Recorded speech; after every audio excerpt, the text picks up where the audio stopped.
یہ رات جو ہے مخفی کیوں رکھی گئی؟ تعین کے ساتھ کچھ معلوم نہیں یہ رات کون سی رات ہے، کون سی رات ہے، اس کا جواب تو میں بعد میں دوں گا کہ اس میں جو آراء ہیں مختلف، لیکن یہ کہ اس کو کیوں مخفی رکھا گیا اس پر کچھ پیاری باتیں ہیں جو مفسرین نے کہی ہیں۔ پہلی بات تو یہ کہ جتنی عظیم چیزیں ہیں ان سب کو مخفی رکھا گیا۔ قیامت کب آئے گی؟ مخفی ہے، آئے گی یہ یقینی ہے۔ کب آئے گی؟ یہ تو ان امور میں سے ہے کہ جس کا علم نبی اکرم صلی اللہ علیہ وسلم کو بھی نہیں دیا گیا، جبرائیل کو بھی نہیں دیا گیا۔ چنانچہ حدیث جبرائیل میں واضح طور پر الفاظ موجود ہیں وَمَا الْمَسْئُولُ عَنْهَا بِأَعْلَمَ مِنَ السَّائِلِ، کچھ معلوم نہیں، نہ سائل کو معلوم نہ مسئول کو معلوم قیامت کب آئے گی۔ اب یہ عظیم حقیقت مخفی رکھا گیا اور اس کا خاص طور پر ذکر کیا گیا سورہ طٰہٰ میں، اکاد اخفیھا لتجزی کل نفس بما تسعی۔ اگر تعین کر دیا جاتا تو جو قریب کے زمانے کے لوگ ہوتے وہ تو خوب پھر محنت کرتے آخرت کے لیے، اور ذرا فاٹنے والے ہوتے وہ ذرا تساہل کرتے اس کے بارے میں۔ اس کو رکھا گیا ہے، تلوار لٹکی ہوئی ہے، کسی بھی وقت گر سکتی ہے، یہ جیسے گلوٹین کبھی اگر آپ نے دیکھا ہو جس طریقے سے کہ اس کا چھرا گرتا ہے، کسی بھی وقت گر سکتی ہے، لہٰذا ہر وقت چوکس رہو، چوکنے رہو۔ جیسے کہ صحابہ کرام کی شان معلوم ہوتی ہے بعض روایات سے کہ ذرا تیز ہوا چلتی تھی تو وہ سمجھتے تھے کہ قیامت آ گئی۔ اس درجے استحضار تھا اعصاب کے اوپر، اس کا اتنا اثر تھا کہ ذرا تیز جھکڑ چلا اور انہوں نے سمجھا قیامت آ گئی۔ تو اس طریقے سے قیامت کو مخفی رکھا گیا۔ اکاد اخفیھا لتجزی کل نفس بما تسعی۔ نہ آج سے 100 برس پہلے والوں کو معلوم تھا کہ قیامت کب آئے گی، نہ آج والوں کو معلوم ہے، نہ اگر ابھی دنیا کی عمر ہے ابھی 100 برس اور تو قیامت سے ایک دن پہلے بھی شاید یقینی طور پر معلوم نہ ہو سکے کہ کل قیامت آ رہی ہے، تاکہ ہر وقت جو ہے امتحان اتنا ہی شدید رہے، اتنا ہی کڑا امتحان رہے ہر ایک کے لیے۔ لتجزی کل نفس بما تجزی بما تسعی، تاکہ ہر ذی نفس کو بدلہ ملے اس کی سعی کے مطابق۔ اسی طریقے سے موت کا وقت معلوم نہیں، وما تدری نفس بأی ارض تموت، کہاں موت آئے گی کچھ معلوم نہیں، کہاں موت آئے گی، کب موت آئے گی کچھ معلوم نہیں۔ اسی طرح نوٹ کیجئے صلاۃ وسطیٰ، حافظوا علی الصلوات والصلاۃ الوسطیٰ معین نہیں ہے، اس کے لیے آراء اگرچہ ہیں، اکثر آراء جمع ہو گئی ہیں صلاۃ العصر کے بارے میں، لیکن تعین سے حتمی طور پر نہیں کہہ سکتے۔ یہ رائے بھی ہے کہ کوئی بھی معین نہیں، تمام نمازیں جو ہیں وہ صلاۃ وسطیٰ کے حکم میں۔ بہترین نماز، کوشش کرو کہ پوری محافظت کرو، صرف نماز کی نہیں بہترین نماز کی، ہر نماز تمہاری بہترین نماز ہونی چاہیے، ہر روز روز عید ہو، ہر شب شب برات۔ اگر اللہ تعالیٰ کے ساتھ کوئی قلبی ربط ہے تو ہر دن جو گزر رہا ہے وہ روز عید ہے، اور ہر شب جو گزر رہی ہے وہ شب برات ہے۔ لیکن اگر وہ کہ انسان کو غفلت ان کے قلب پر طاری ہے تو وہ عید کا دن بھی اس کے لیے ایک عام دن ہے، اور شب برات بھی اس کے لیے ویسی ہی ایک رات ہے جیسی کہ ہر روز آتی ہے اور چلی جاتی ہے۔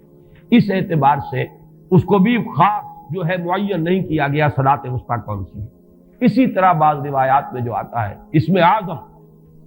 اللہ کا ایک نام ایسا ہے کہ اس کے واسطے سے اللہ سے جو بات مانگی جائے وہ رد نہیں ہوتی، لیکن وہ کون سا نہیں بتایا گیا۔ اقوال ہیں، اندازے ہیں،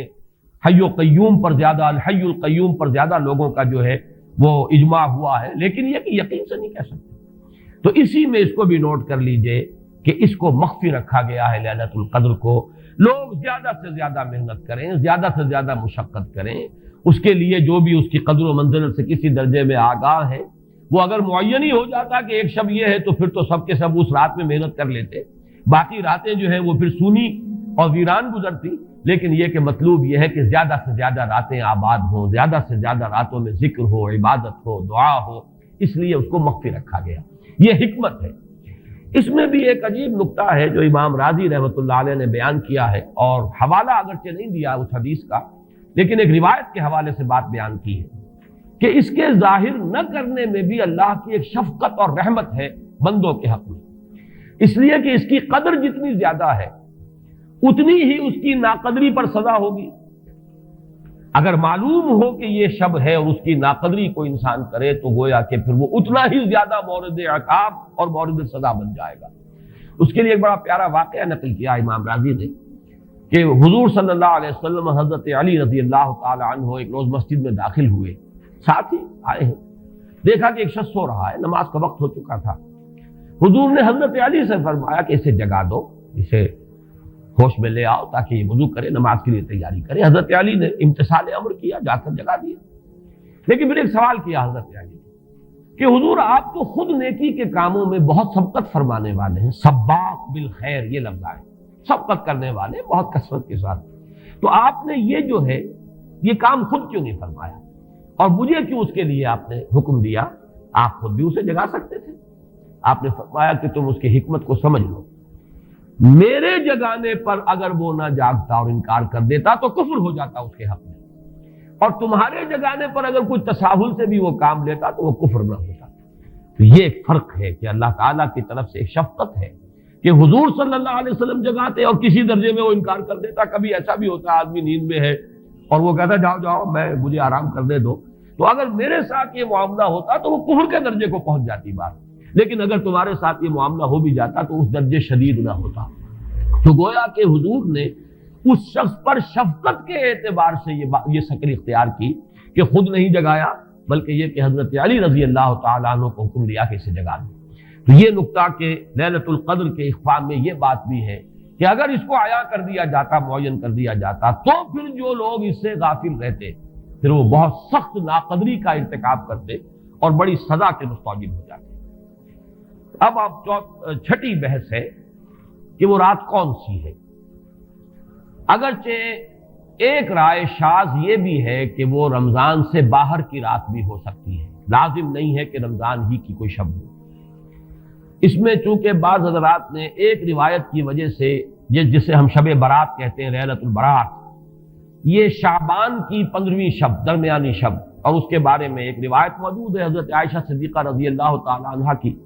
کہ رات کے وقت ان کی آنکھ کھلی اور وہ باری آپ ہی کے پاس شب باسی کی تھی حضور کی، تو حضور موجود نہیں تھے، تو تشویش ہوئی کہاں گئے۔ تو جب تلاش کی گئی تو معلوم ہوا کہ حضور جنت البقیع قبرستان میں پہنچے ہوئے ہیں اور وہاں آپ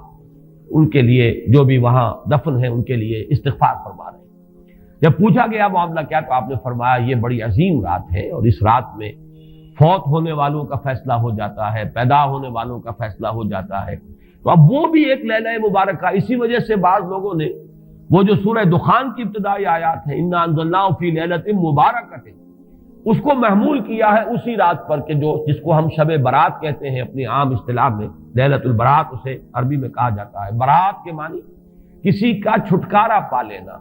یہ شب برات جو ہے وہ برات شادی والی برات نہیں ہے، بلکہ یہ برات کا لفظ ہے عربی زبان کا، جو ہمارے ہاں وہ غلط العام میں برات شب برات بن گیا ہے۔ برات، برات من اللہ ورسولہ، جو سورہ برات کا پہلا لفظ ہے کہ چھٹکارا پانا، کہ وہ رات بھی ایسی ہے کہ اس میں انسان استغفار کرے اور اللہ تعالیٰ سے اپنے گناہوں کی معافی مانگے تو اپنے آپ کو جہنم سے چھٹکارا دلا سکتا ہے، وہ شب برات ہے۔ اس اعتبار سے کچھ لوگوں نے گمان کیا کہ شاید لیلۃ القدر اور لیلہ مبارکہ اس حدیث کی روح سے وہی شب ہے، وہ ظاہر بات ہے کہ خارج از رمضان مبارک ہے، اور یہ کہ اس کے علاوہ بھی بعض آراء ہیں، لیکن یہ آراء جو ہے شاذ کے درجے میں۔ میں یہ کہہ سکتا ہوں کہ تقریباً اجماع ہے اس پر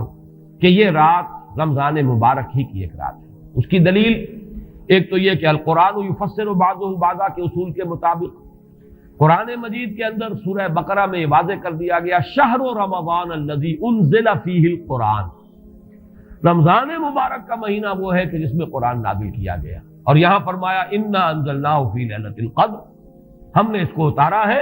لیلۃ القدر میں۔ ان دونوں کو جوڑیے تو اس کا ایک لا محالہ جو ایک انیویٹیبل رزلٹ نکلتا ہے وہ یہی ہے کہ یہ لیلۃ القدر رمضان مبارک میں۔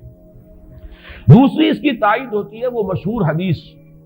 جس کو الحمدللہ کہ ہم نے بہت عام کیا ہے، رمضان مبارک کی آمد سے قبل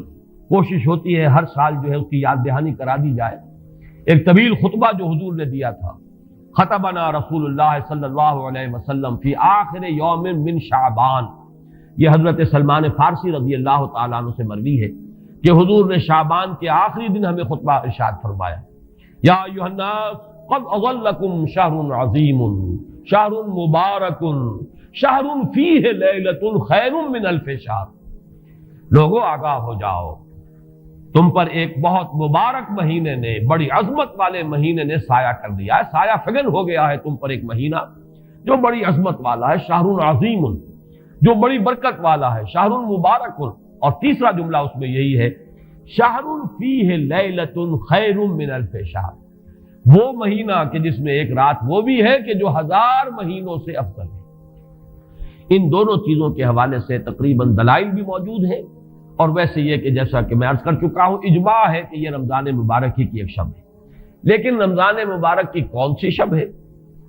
اس پر بعض مفسرین نے تو لکھا ہے کہ 40 قول ہیں۔ چنانچہ صاحب تفسیر مظہری قاضی ثناء اللہ پانی پتی نے، میں نے وہ تفصیل تو نہیں پڑھی، کہ 40 قول نقل کیے، لیکن امام راضی نے جو 9 قول نقل کیے ہیں وہ میں تیزی کے ساتھ آپ کو سنا دیتا ہوں۔ ابن رزین رحمہ اللہ کا قول یہ ہے کہ رمضان کی پہلی شب ہے۔ حضرت حسن بصری رحمت اللہ علیہ، یہ ہے تابعین میں سے، اس لیے میں رضی اللہ عنہ نہیں کہہ رہا، رحمت اللہ علیہ۔ حضرت حسن بصری رحمت اللہ علیہ کی رائے ہے کہ یہ 17ویں شب ہے، یعنی وہ شب کہ پھر جس کے اگلے دن جو ہے وہ غزوہ بدر ہوا ہے، یوم الفرقان۔ حضرت انس رضی اللہ تعالی عنہ مرفوعاً روایت کرتے ہیں کہ یہ 19ویں شب ہے۔ محمد بن اسحاق جو بہت بڑے سیرت نگار ہیں حضور کے، ان کا قول ہے کہ یہ 21ویں شب ہے۔ حضرت عبداللہ ابن عباس رضی اللہ تعالی عنہما سے قول جو ہے مروی ہے کہ یہ 23ویں شب ہے۔ حضرت عبداللہ ابن مسعود رضی اللہ تعالی عنہ سے مروی ہے کہ یہ 24ویں شب ہے، اور اس کو میں ذرا اہمیت دیتا ہوں اس لیے کہ 24ویں شب جو ہے سورہ علق کی ابتدائی آیات کے نزول کے ضمن میں کچھ حساب کتاب کے جوڑنے سے 24ویں اور 25ویں شب کا بھی معاملہ جڑتا ہے، جو کہ میں نے آپ کو سورہ علق کے درس کے دوران بتایا تھا۔ اس کے بعد حضرت ابو ذر غفاری رضی اللہ تعالیٰ عنہ کا قول ہے کہ یہ 25ویں شب ہے۔ اس کے بعد حضرت ابی ابن کعب رضی اللہ تعالیٰ عنہ کا قول ہے، یہ وہ ہے جن کو کہ حضور نے خود فرمایا کہ اقرأہم ابی ابن کعب، قرآن مجید کے سب سے بڑے قاری حضرت ابی ابن کعب ہیں رضی اللہ تعالیٰ عنہ، اور ان کے بھی سینے پر آپ نے تھپکی دی تھی کہ ایک سوال کیا آپ نے کہ سب سے عظیم سورت کون سی ہے، اور جب انہوں نے صحیح جواب دے دیا سورہ فاتحہ، تو پھر یہ کہ اس پر حضور نے تھپکی دی کہ تمہیں اللہ تعالیٰ نے بہت صحیح مناسبت عطا کی ہے علم کے ساتھ۔ ان کی اور صحابہ میں سے بہت سے لوگوں کی رائے،